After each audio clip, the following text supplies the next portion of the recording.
today what I want to talk about is how to get your seat properly positioned so that it doesn't make your back hurt when you're traveling for a long trip.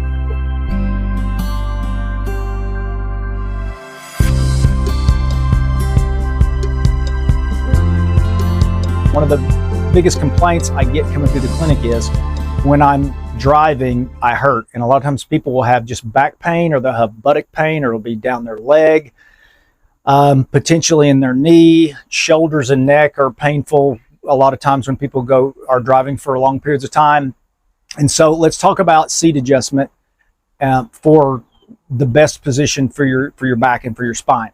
I've got Kathy here. She's going to come in here, sit in this seat, and I'm going to give you the best scenario for her. I'm using Kathy because she works for me for one reason, but then the other reason is she's shorter. A lot of people who are shorter have trouble getting their seat right. The first thing I always ask people when they're having back pain, lower back pain, I say, is your seat tilted up like you're sitting down in a bucket, or is it tilted down? One of the first things I'll tell people to do is, if their lower back is hurting, is I'll have them actually tilt their seat if they have an adjustment. If not, I'll tell them to put a wedge in it, but I'll have them tilt their seat where their knees are lower potentially than their hips. So on her, I would just start by just dropping this seat down. And that's as far as that one will go, but that's fine. It may go up in the rear just a little bit. That's raising her up. But anyway, that got the seat a little flatter. And so then obviously the second thing I always look for is their lumbar pumped up back here. This car is equipped with a good lumbar. A lot of people will come in the clinic and they don't know where their lumbar is. They don't even know if their car has a lumbar. By lumbar, I mean the cushion that's internal to the car that pushes into the low back.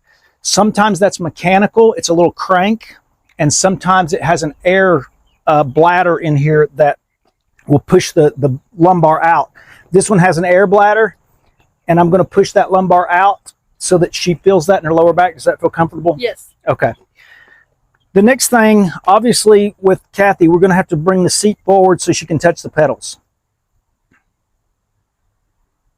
A lot of the tilt in the back part of the seat is going to be up to the person driving. Some people like it back a little bit. I think actually right here is pretty good for her, but that's a preference thing more than anything. As long as the lumbar is good and as long as the legs are positioned properly, then that's a pretty good way to go. You want to be close enough to the steering wheel where you're not reaching.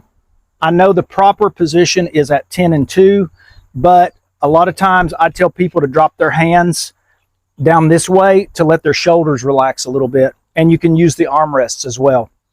Obviously, people can tilt the steering wheel where they feel like they need it to get their neck to relax.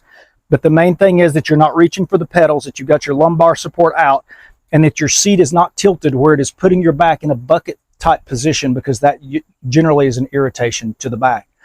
You want to keep your neck. Another thing that irritates people is if this is pushing their neck forward. So you want to position that where it's not the headrest, where it's not pushing your neck forward. But it is important to have that headrest sitting in the middle of the back of your head. So if you do get in a wreck, that headrest is actually right there in the back of your head. You do not want it low.